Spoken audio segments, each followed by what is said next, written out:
రోజు అత్యంత ఆశ్చర్యకరమైన విషయం అనకాపల్లి ప్రచారాల్లో ఏం జరుగుతుందంటే ఇరు పార్టీలు కూడా వాళ్ళ మేనిఫెస్టోలతో ముందుకు వచ్చారు.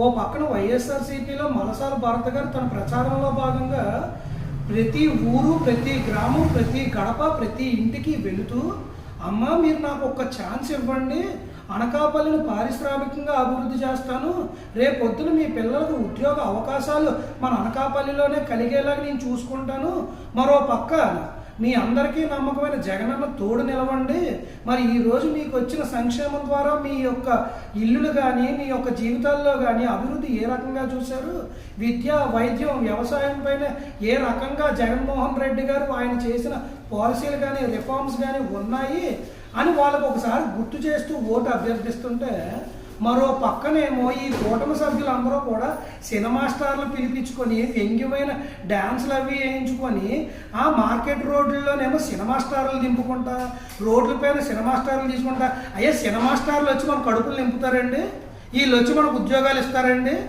అసలు ఏ రకమైన ప్రచారాలు జరుగుతున్నాయండి అనకాపల్లిలో? అంటే ఈరోజు సినిమా స్టార్లు వచ్చి చెప్పేస్తే ఈరోజు ఓట్లు వేసేస్తారా?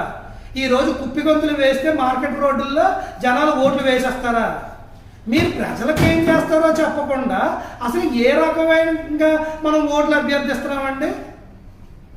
ఈరోజు బూడి ముత్యాల నాయుడు గారు ఒక స్థానికంగా వచ్చిన వ్యక్తి స్థానికేతరుడైన రమేష్ బాబు కన్నా కూడా అరే నేను మీకు అందుబాటులో ఉంటాను, మీరు మనకు ఓటేస్తే ఒక వార్డు మెంబర్ స్థాయి నుంచి ఒక డిప్యూటీ సీఎం స్థాయి దాకా వెళ్ళి ప్రజల బాగోగులను చూసుకుంటూ ఒక నిబద్ధత కలిగిన వ్యక్తిగా నాకు ఓటేయండి, మన ప్రాంతాన్ని మరింత అభివృద్ధి చేసుకోవచ్చు అని ఒకరు చెబుతుంటే, ఇంకొకరేమో ఖుష్బూని తీసుకొచ్చానని, ఇంకొకరు జబర్దస్త్ టీములు తీసుకొచ్చానని, ఇంకొకరు సినిమా యాక్టర్లు తప్ప అంటే వీళ్ళ మీద విశ్వాసమే లేదా?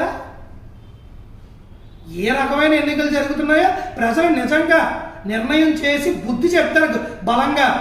ఈరోజు వైఎస్ఆర్సీపీ పార్టీ అనేది ప్రజల కోసం మాత్రమే ఆలోచిస్తుంది తప్ప వాళ్ళ ప్రత్యేకమైన వాళ్ళ సెల్ఫ్ యాంబిగ్విటీస్ కోసం కానీ యాంబిషన్స్ కోసం కానీ వాళ్ళ కోసం కానీ వాళ్ళు ఏమీ చేయట్లేదు. ఈరోజు ప్రజల కోసం, ప్రజలు బతుకులు బాగుపడడం ఎలాగానో వాళ్ళు ఆలోచిస్తున్నారు. కానీ చాలా ఆశ్చర్యకరంగా అనిపిస్తుంది, ఏంటి ఎక్కడికి వెళ్ళినా కూడా సినిమా స్టార్లా బుల్లితరం మీద వేసుకునే క్యారెక్టర్లు వీళ్ళందరూ వచ్చి మాకు ఓటేయండి, ఏంటి ఆ కుప్పిగెంతులేంటి? ఈరోజు ప్రజలకు ఓటేసేటప్పుడు మన నమ్మకమైన నాయకులు, నమ్మకమైన మన తోటి మనుషులు వచ్చి అన్న ఈ అన్నకు ఓటేయి, ఈ అన్నకు ఓటేస్తే మనకు మంచి జరుగుతుందని నేను నమ్ముతున్నాను, నువ్వు కూడా నమ్మే అవసరం ఉంది అని మనం చెప్తున్నాం. సినిమా స్టార్లు తీసుకొచ్చుకొని నేను అందుకే చెప్తాను, దయచేసి అసలు ఈ పవన్ కళ్యాణ్ గారికి ఓట్లు వేస్తే రేపు పొద్దున ఈ సినిమా రంగానికి ఏదన్నా బెనిఫిట్ జరగాలి తప్ప ఆయన ఏనాడు అక్కడ జరుగుతున్న కాస్టింగ్ కౌచ్ విషయంలో ఏ రోజు కూడా ఇతను ఒక సమ్మె కానీ ఒక స్ట్రైక్ కానీ దాంట్లో వచ్చే రిఫార్మ్స్ కానీ ఫిలిం ఇండస్ట్రీలో చేయలేకపోయాడు. ఈరోజు ఆడపిల్లల భద్రత కాపాడుతాడట. చాలా ఆశ్చర్యకరంగా ఉంది. ముందు ఫిల్మ్ ఇండస్ట్రీలో జరుగుతున్న దారుణాలు ఆపడ పవన్ కళ్యాణ్ గారు.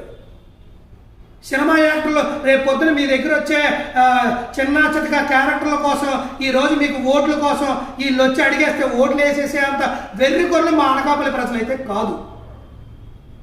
దయచేసి ఇది అందరూ గమనించగలరు. అత్యంత